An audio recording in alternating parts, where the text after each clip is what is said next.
네. 스트레칭 좀 하고 오셨어요? 몸 좀 풀고 오시면 좀 정신이 나죠?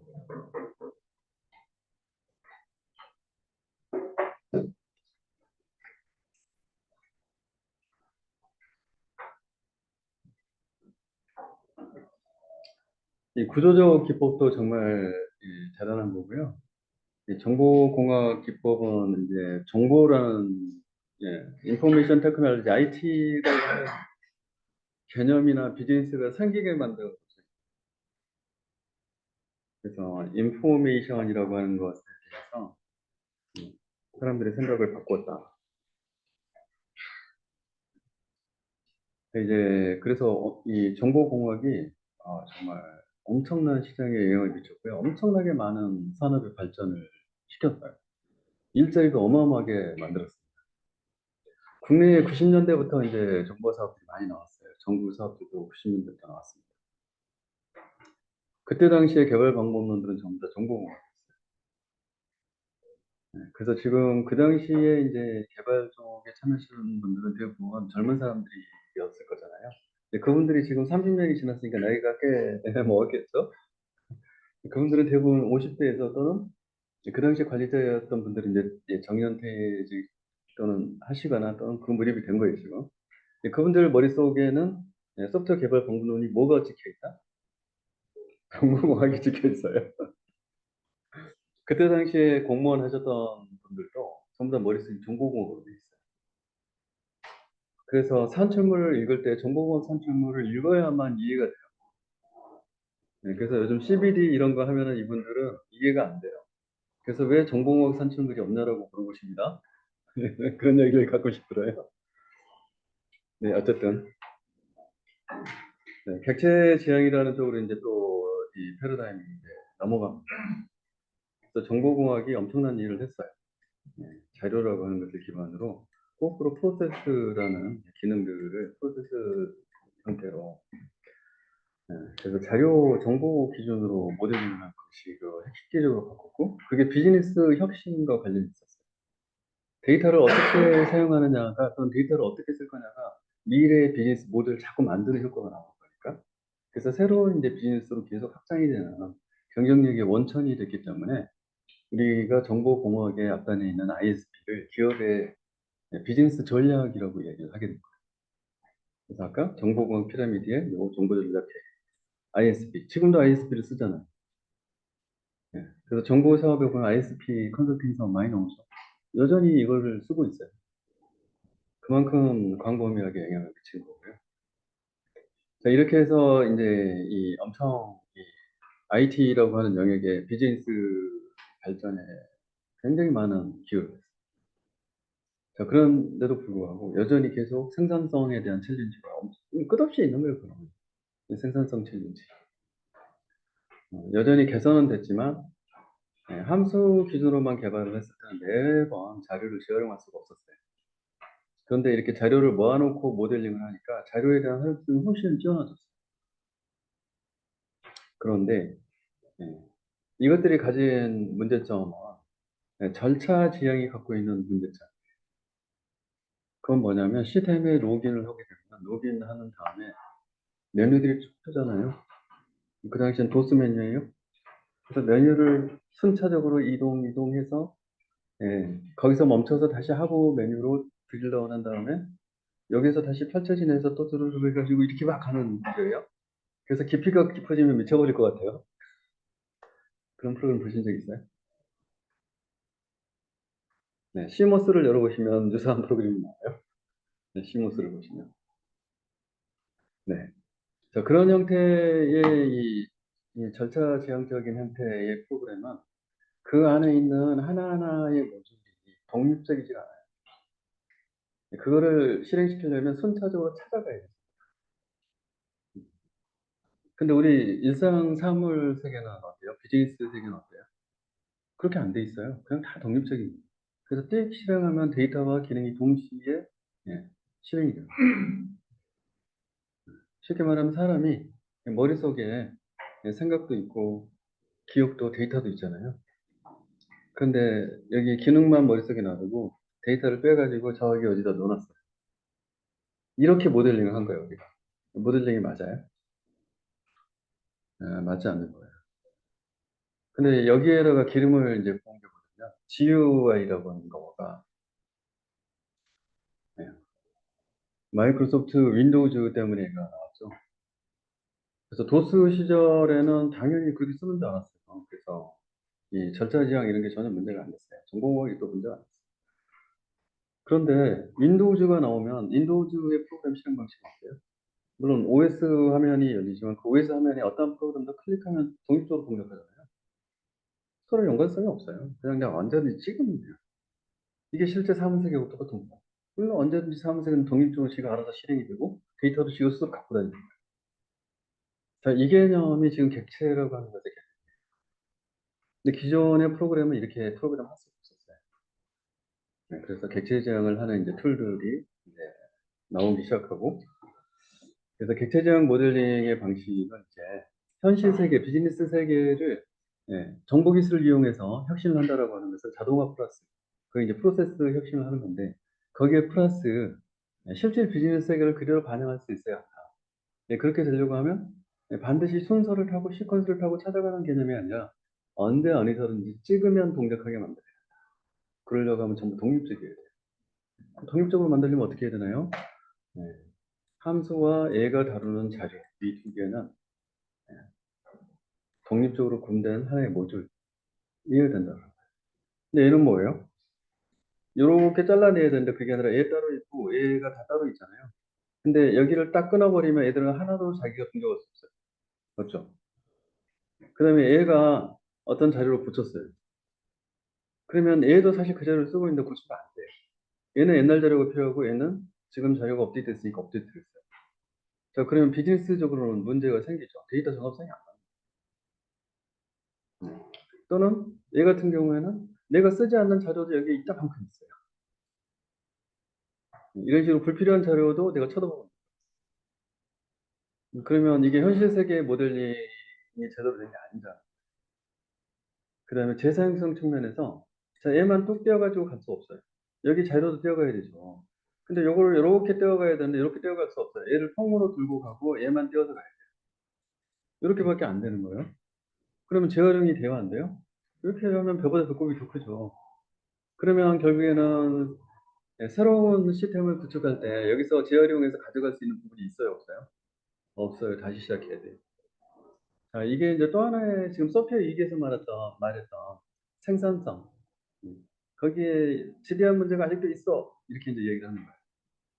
그리고 이러한 것들은 이 재료 구조가 바뀌면 이것들 전부 다시 개발돼야 되죠. 이런 문제가 있는 거예요.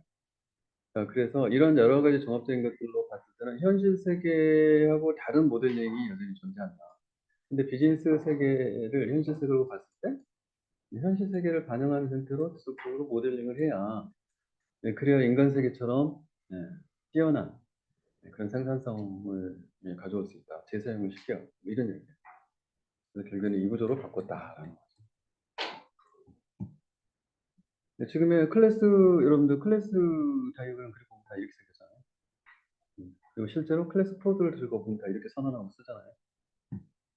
그래서 바뀐 이유가 바로 이것 때문입니다.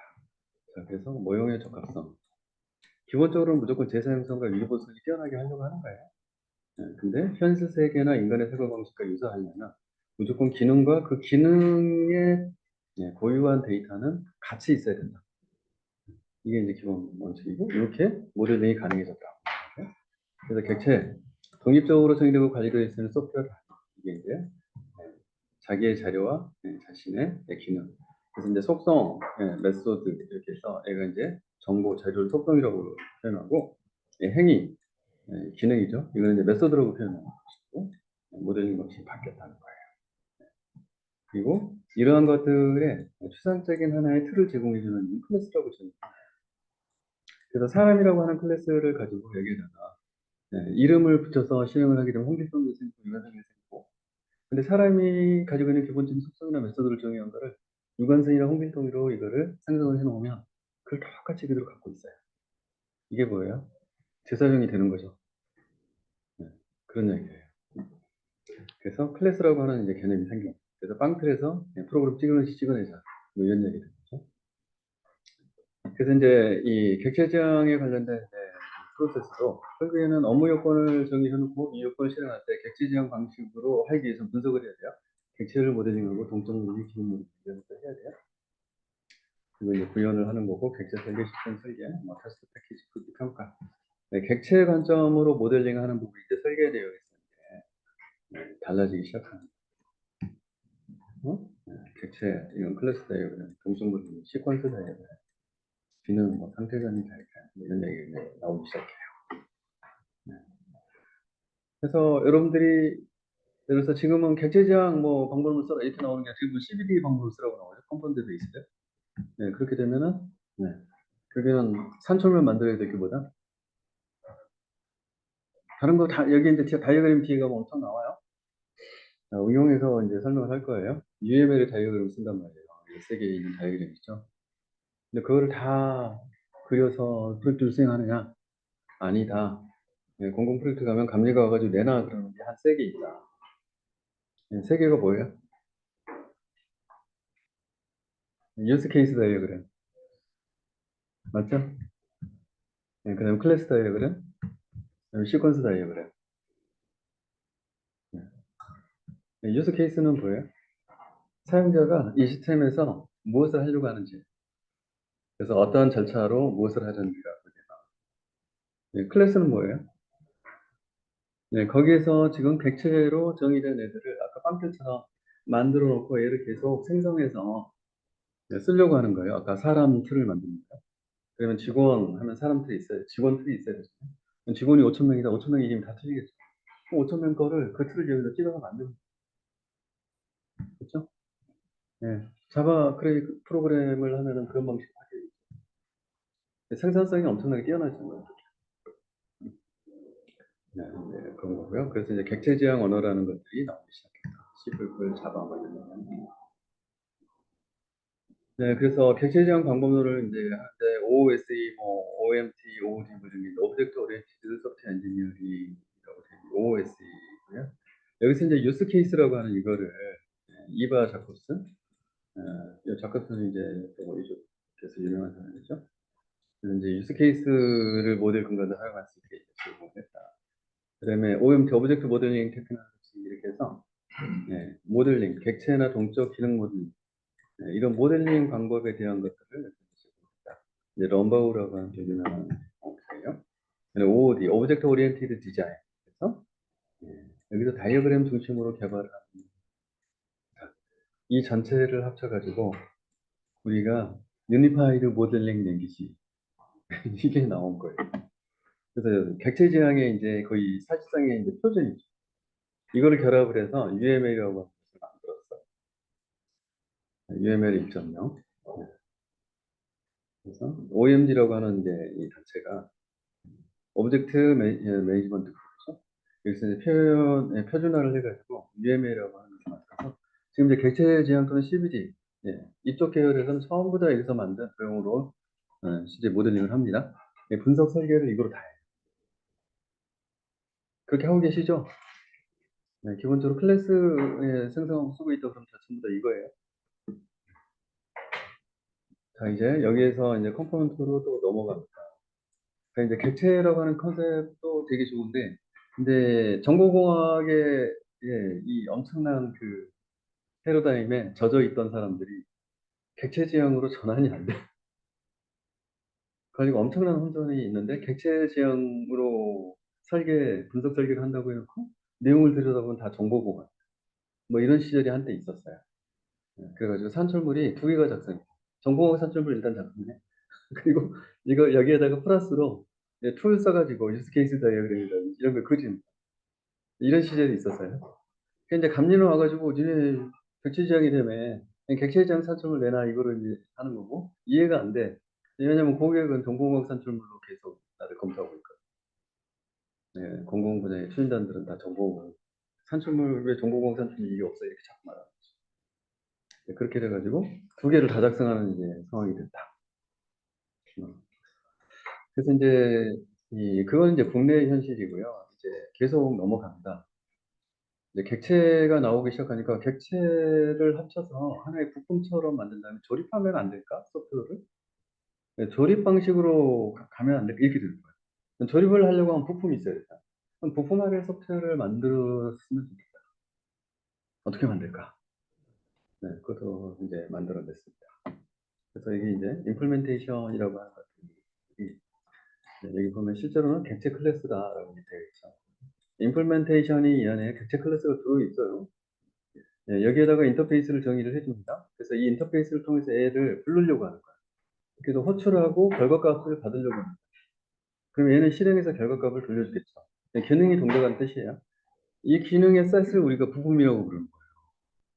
이게 제조업에서 똑같죠? 예를 들면 자동차예요. 그럼 바퀴라는 부품이 있어요. 그럼 바퀴는 하나예요. 다시 바퀴를 쪼개보면 그 안에 뭐가 있어요? 바퀴 쪼개보면 그 안에 뭐야? 타이어도 있고 휠도 있잖아. 똑같아요. 그럼 여기에 당연히 타이어 격체, 휠 격체 있겠지. 또는 타이어 클래스, 휠 클래스 있겠지. 자, 이렇게 해서 바퀴를 불러 이렇게 하면 바퀴를 콜하면 바퀴가 나오는 거예요. 그럼 바퀴를 새로 생성해. 그러면 생성이 되는 거야. 그래서 걔를 다시 콜해서 포드 자동차에다 붙이자. 그럼 포드 자동차에 장착이 돼요. 자바 프로그램 연습하실 때 많이 하셨죠? 네, 그래가지고 실행을 시키면 포드 자동차가 달린다. 넥센 타이어를 달고 뭐 이런 거 있잖아. 근데 그거를 프로그램을 새로 하는 게 아니라 그 하이 모듈에서 보고만 바꿔줘. 그러면 얘가 포드 자동차가 여전히 달리는데 이번에는 넥센이 아니라 고무 타이어로 바꿀 거야. 그 고무 타이어로 달린다. 계속 바뀌어요. 이게 뭐야? 조립이 되는 거야. 그래서 조립에서 많은 것들을 그런 식으로 표현할 수가 있게 됐어요. 이거를 이제 저희가 이제 컴포넌트 방식이라고 얘기합니다. 물론 이건 이제 컨셉적으로 이제 상향이 됐다는 거고요. 컴포넌트 상관없이 그냥 객체적으로 이렇게 돼요. 아시죠? 자바 따라하기를 열심히 하셨으면 제가 하는 말이 무슨 말인지. 보통 자바 개발자들 자바 따라하기 한 번씩 해보셨죠? 그래서 이제 특징해놨는데 부품으로서 얘가 식별이 고유하게 부품이 이거야라고 딱 구별이 되야 되겠죠. 네, 추적하는. 그래서 이걸 부품을 어디다 끼웠어요? 그럼 어디에 가서 끼어 있는지 알아야지 추적이 돼야 되겠죠. 그럼 교체 가능성 부품이기 때문에 당연히 교체를 할 수 있어야 돼요. 네, 그래서 다른 쪽에 영향을 주지 않은 상태로. 그리고 서비스가 물리적 구현하고 관계없이 인터페이스 통해서만 접근하니까 고정성. 그 다음에 문서로서 이 컴포넌트의 명세를 만들어서 제공해야 돼요. 그 이야기입니다. 그래서 이 인터페이스 부분에 대한 표준화만 있으면 이 뒷단은 숨겨져 있기 때문에 그냥 알아서 동작하는 거예요. 그렇기 때문에 얘가 독립적이 될 수 있고 부품이 될 수 있는 거예요. 네, 이런 방식으로 이제 개발한 걸 컴포넌트. 그래서 뭐 비즈니스 컴포넌트, 테크니컬 컴포넌트 뭐 이런 얘기 하는데 사실 비즈니스 컴포넌트를 개발하는 게 이제 중요하고 비즈니스랑 상관없는 기능들도 많죠. 그냥 로그인 컴포넌트가 있어요. 비즈니스 기능이에요? 아니면 테크니컬이에요?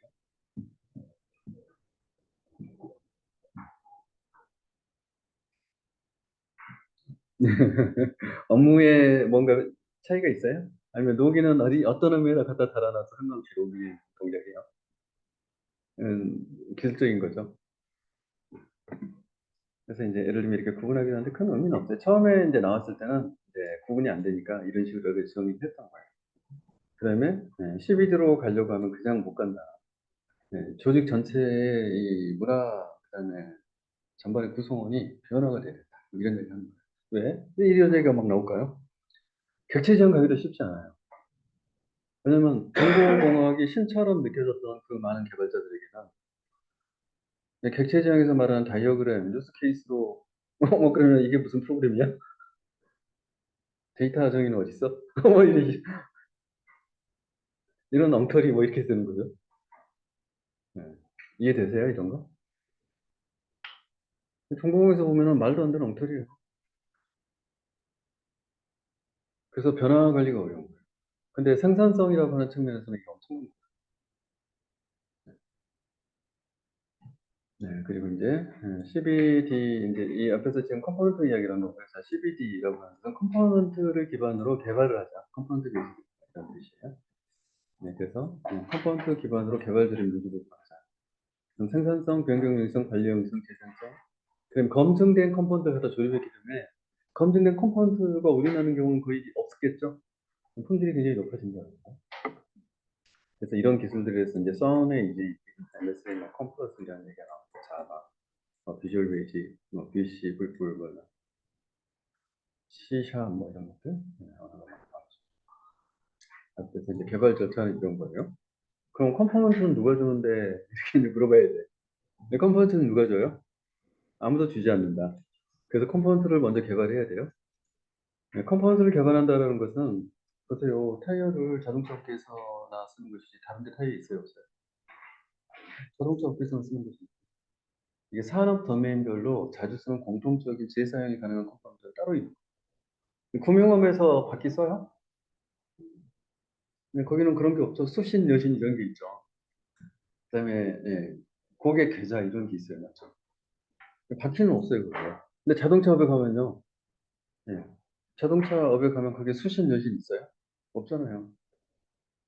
다 이런 식으로 예, 거기에서 고유한 부품이라고 하는 것은 산업 도메인별로 다 틀려요. 그래서 먼저 산업 도메인, 산업 예, 분야를 분석을 해야 되는 거예요. 그래서 여기서 이 도메인에 대한 설계를 산업 부분에 대해서 컴포넌트, 네, 그리고 비즈니스 설계를 한다는 뜻이에요. 그리고 거기에서 컴포넌트, 부품만 쓰는 것들을 찾아내야 돼요. 그리고 이것들을 설계를 해서 이것들을 구현을 하고 이거를 이제 인증을, 검증을 해서 컴포넌트 리퍼지토리 안에다 담아놓는 거예요. 결국에는 구현된 형태는 뭐예요? 진짜?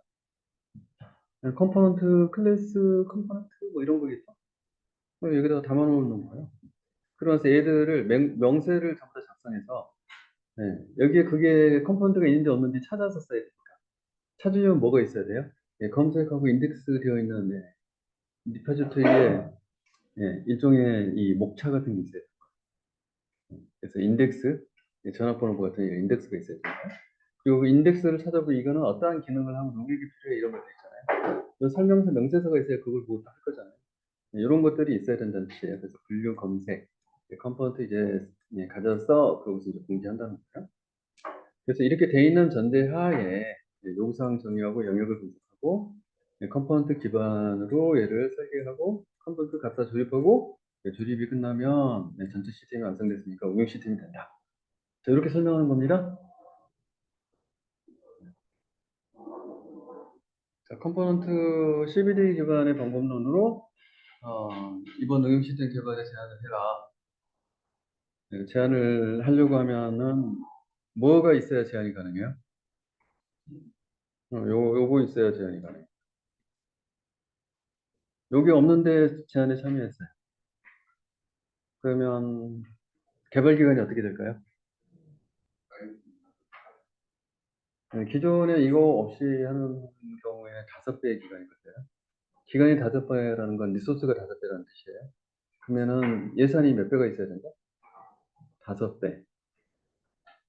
그런데 이거는 재활용이고 재사용이고 이러니까 기간도 단축되고 조립하잖아요.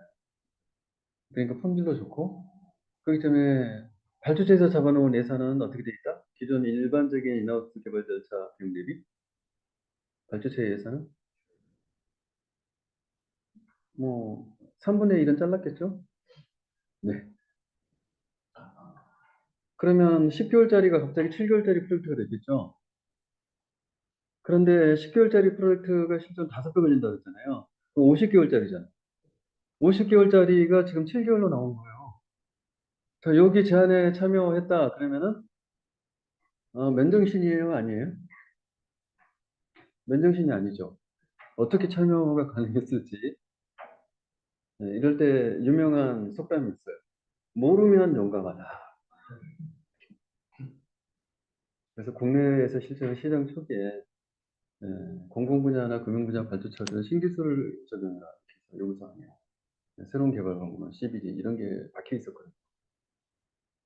근데 이거를 세일즈단의 영업단들이 잘 몰랐어요. CBD가 뭔지. 이건 개발이 알아서 하는 거고 우리는 갖다 팔 거야. 제안해야지. 그래서 제안을 한 거예요. 이해되시죠? 프로젝트가 끝났을까요? 괴로웠겠죠? 그렇습니다. 네. 여러분이 생각할 때 요 리파이토리를 누가 갖고 있어야 돼요?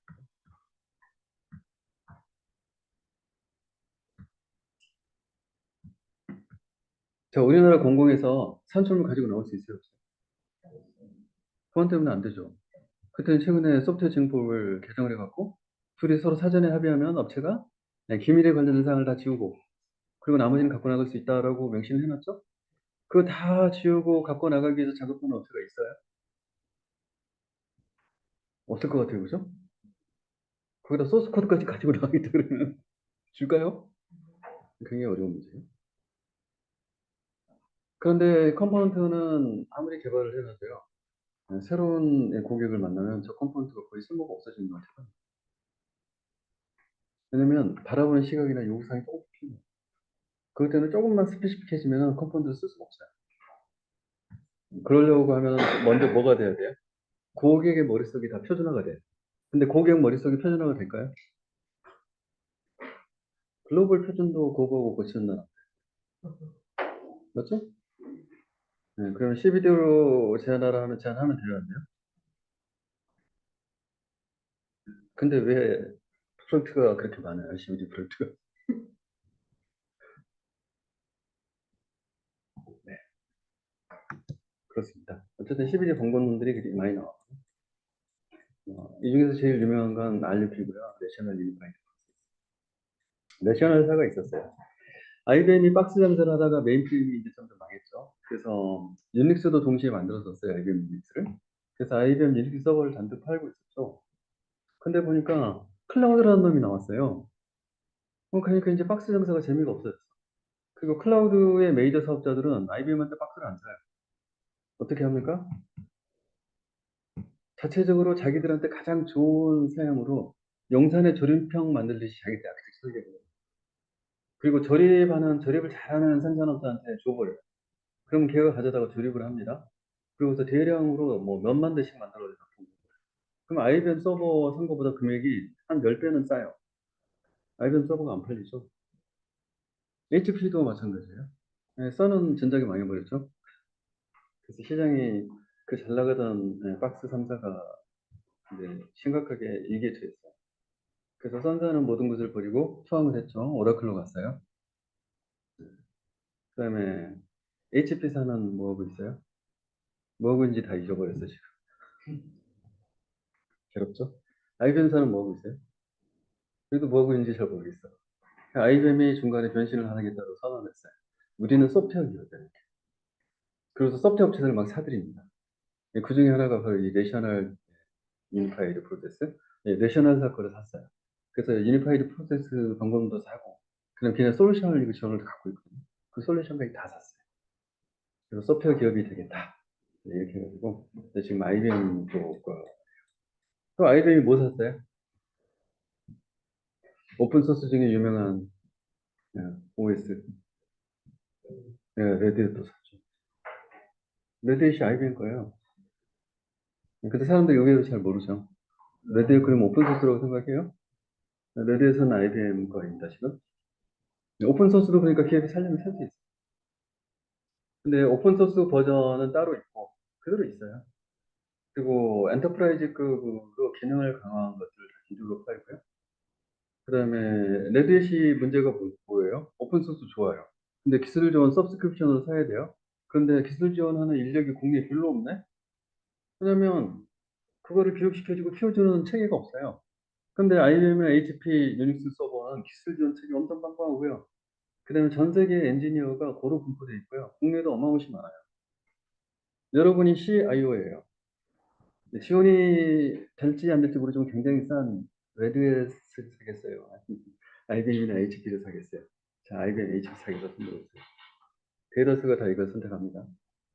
이해되시죠? 그래서 레드햇 뭐 오픈소스 싸다고 그래도 안 쓰는 거예요. 여러분이 담당자로 해보세요. 레드햇 깔았어요. 유지보수 누가 해야 됩니까? 레드는 아니고 그냥 리눅스 깔았어요. 유지보수 누가 해요? 본인이 다 해야 되죠. 월급 똑같이 나올 거예요. 근데 HP 샀어요. 누가 해줘요? IBM 샀어요. 누가 해줘요? 본인 누구 선택할까요? 본인이 깔래요? 아니면 살래요? 오케이. 아시겠죠? 이게 이상과 현실은 다른 거예요. 근데 기업의 사장님이 예를 들어서 야, 이거 OS 그거 왜 소프트웨어인데 돈 주고 사? 그럼 리눅스 깔아야 되잖아. 그죠?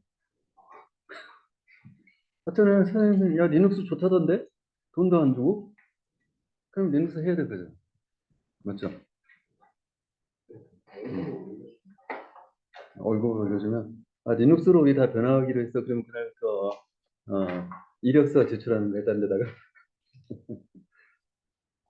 사실은 이제 한때는 비용 절감의 수단으로 그렇게 전환을 했던 기업들이 다 실패하고, 대부분 다 다시 상용으로 전환을 했죠. anyway. 그럼에도 불구하고, 시장의 패러다임은 클라우드로 계속 가요. 그러면 앞으로 IBM, HP에게 희망이 있어요, 없어요, 박스는? 희망이 없어요. 그러면 예를 들어서 IBM이 똑같은 경쟁력을 갖추려고 하면, 그러면 유닉스를, 사용 유닉스를 팔면 안 되지. 맞죠? 그래서 레드햇을 산 거예요. 그리고 레드햇을 가지고서 서브스크립션 장사를 하는 거예요. 이해되시죠? 저는 이런 소프트웨어 기업으로 이제 바꿨는데, 국내에서는 마름이라고 하는 것을 국내에서 이제 똑같이 CBD 방문을 만들었어요. 뭐 CBD하고 객체 지형이 뭐가 틀리냐 이렇게 이야기하면, CBD는 아까 인터페이스 중심으로 간다고 했죠. 그래서 컴포넌트 안에 임플리멘테이션이라고 하는 클래스나 오브젝트가 있고, 거기에 이거를 콜해서 쓸 수 있는 인터페이스, 표준화된 인터페이스를 제공하는 식으로 설계를 하죠. 객체 지형은 뭐예요? 상속 중심. 이게 이제 클래스의 부모 클래스와 자식 클래스. 그래서 부모에서 정의한 것들을 그대로 이어받아서 자식이 쓸 수 있다. 그렇게 되면 재사용이 가능하다. 근데 반대로 부모 클래스의 종속성이 생기는 문제가 있다고 생각해요. 이제 재사용은 얘는 실행할 때 그냥 부르면 되니까 바이너리. 근데 얘는 뭐예요? 소스 레벨. 그래서 클래스를 다시 컴파일을 해야 돼요. 그다음에 언어에 상관없이 조립해요. 왜냐하면 실행 상태에서 콜하면 되니까. 근데 이거는 동일 언어에서만 컴파일을 해야 되니까 조립 후 재실행, 컴파일 후 실행. CBD 프로젝트의 위험 및 해결한 재사용할 컴포넌트가 없다. 컴포넌트 개발이 어렵다. 컴포넌트 관리가 안 된다. 말해서 무엇하리요? 자, 그래서 결국에는 CBD로 하는 게 잘 된다, 안 된다? 잘 안 됩니다. 자, RUP를 이제 보겠습니다. 레션 차이드 프로세스. 그래서 여기서 말하는 이것 때문에 그런가요? 퍼포스 원뷰, 유즈 케이스 뷰, 로지컬 뷰, 임플리멘테이션, 프로세스, 디플로이먼트 뷰.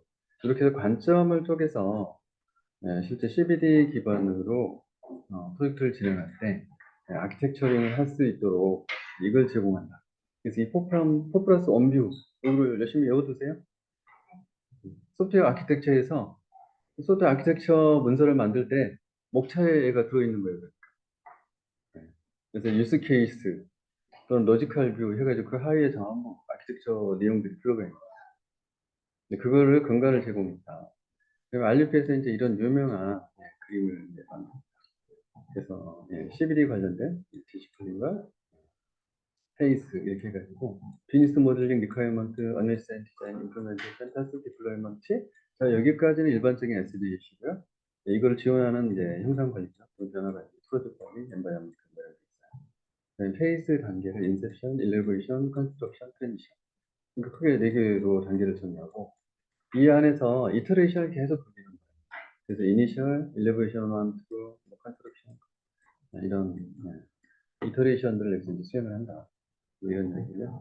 결국에 우리가 생각할 때는 포커스는 단계별로 간다고 생각하는데 그게 아니라 이제는 CBD 방법론과 그다음에 이터레이션 이런 것들을 전부 다 전 라이프 사이클 주기에서 지속적으로 계속 에포트를 투입을 해야 된다라고 이야기를 하는 거예요. 그래서 이 전체를 이렇게 합해서 그려놓으면은 에포트가 쭉 올라갔다가 끝까지 갔다 쭉 떨어지는 형태가 될 것이다. 근데 일반적으로 우리가 생각하는 프로젝트의 에포트 라이프 사이클 여기 돼 있잖아요. 시간이 경과하면 옆에 아수라장이 됐을 때 사람이 완창 투입되죠. 100%. 그렇게다가 이제 점점 지나가서 떨어지는 거예요. 그렇습니다. 그래서 RGP의 개발 단계는 도입, 구체, 기한, 인도 이렇게 한글말로 이제 써놓은 거예요. 이 말이 어려웁니다. 인셉션, 일리버레이션, 컨스트럭션, 트랜지션. 그래서 도입 단계, 시작 단계가 있고, 그다음에 구체화 단계가 있고, 이때 이제 아키텍처 설계 및 구현하고, 기획 수립하고 뭐 이런 이야기고, 요구사항 명세서, 프로토타입 구현. 말만 다르지 실제 우리가 앞에서 봤던 이터레이션 다음에, 그러니까 나선형 다음에 증분 모델이나 진화 모델이 여기 들어있는 거예요. 그다음에 구현. 이렇게. 사용자 인도 이런 게 있어요. 마르미 3가 매직 앤드 로브스 메서드를 인티그레이티드 이렇게 돼서 이제 요거는 지금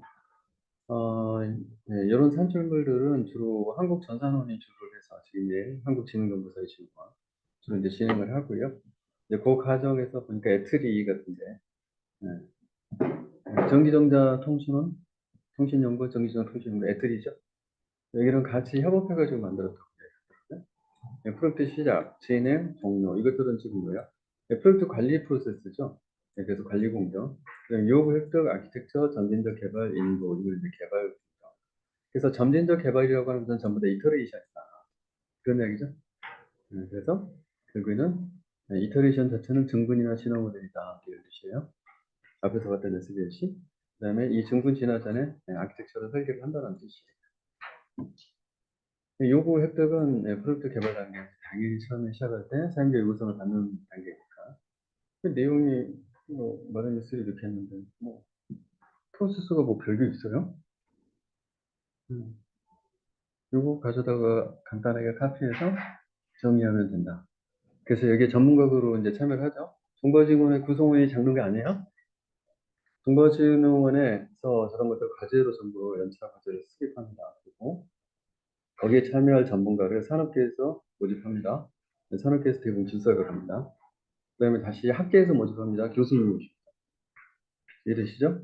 네, 그 다음에 이거에 대한 이 구체화를 시키는 과정, 기술적인 부분에서. 자, 이런 부분들을 하려고 하면 민간한테 영역을 줘야 되는데 지금 아직 그 단계가 아니잖아요. 그러면 그거를 프로토타이핑 하는 단계에서 그거를 직접 할 것을 찾습니다. 자, 이렇게 되면 이때 연구원이 들어옵니다. 애들이 같은 데가 들어오는 거예요. 그래서 이런 협업 체계를 만들어서 1년 동안 프로젝트를 해요. 그리고 연말에 이제 딱 성과 보고하고 짠 불꽃 톡쭉 터트리고 종료를 합니다. 네, 이때 이런 것들을 보면은 새롭게 창조를 할까요? 아니면 잘된 거를 모방을 할까요? 당연히 모방하죠. 그래서 앞에 거를 압축해가지고 말 바꾸기 했는데 이게 금방 아셨죠? 시험 문제 나오면 그러면은 대충 쓰면 맞은 뭐라고 써도 맞는 거죠. 암기할 필요가 없는 거예요. 대충 생각해서 앞에 요구사항만 요구자만 들어가면 돼. 이 뒤에 뭔가 아키텍처자만 들어가면 돼. 그죠? 그다음에 개발자 들어가면 돼요. 개발이라는 단어. 그리고 뭐요? 끝나면 돼요. 그러니까 인도라고 써도 되고 전개라고 써도 상관없어. 또는 종료 뭐 프로젝트 종료. 그래서 이런 것들은 여러분들이 말을 이렇게 붙여서 쓰기 나름입니다. 그런데 기술사는 불러주면서 나도 할 수 있는데 나는 안 불러주는 이유가 뭐예요? 자격증이 없어서. 자격증을 따시면 불러줄 것이다. 그래서 이제 마르미 같은 경우에도 보시면 94년도, 97년도 이때 나왔죠. 이때는 이제 지금 이름을 다 마름이라고 표현을 했는데 이때는 이름이 관리기법 아니었어요. 메소드. 그래서 그 당시에 그 한국정산원이랑 그다음에 그 앤더슨 영 컨설팅 지금 잘 모르시죠? 거기 둘이가 해가지고 이 정리해서 만든 게 있어요. 그때 94년 이때가 여러분 그 국세청의 국세통합 시스템 있죠? 네, 국세통합 정보 시스템. 크게 만들어질 때예요. 이게 한 2천억짜리였거든요. 그때 이제 적용할 방법론이 없어가지고 만들어서 준 거예요. 그래가지고 해보자. 물론 당연히 베껴왔죠. 이거를. 한글화를 하면서 조금 우리에 맞게 고친 거죠. 그래서 우리의 독자적인 방법론이라고 한 거죠. 그리고 나서 그 다음에 대형 사업이 또 나왔죠. 94년도 말에. 이게 뭐예요? 4,500억짜리입니다. 네. 부동산 등기 전산업. 10년짜리 그렇게. 거기에서 이제 전공화 기반으로 됐죠. 네. 그래서 이제 이게 객체 지향으로 이렇게 계속 시간이 지나면서 컴파운딩만 이렇게 해서 무료 공개 성형 버전 이렇게 기준을 나눠서 했다. 그냥 우리 역사가 이렇다라는 거에 대해서 한번 좀 들어봐야 된다. 이렇게 설명을 하는 거예요. 이게 시험 문제 나온다 아니에요? 이거 시험 문제 절대 안 나올 거예요. 이렇게 말하는데 나오면 어떡하지? 시험 문제 내면 이상한 거예요. 네, 자, 여기까지. 네. 그리고 10분 쉬어드릴까요? 아니면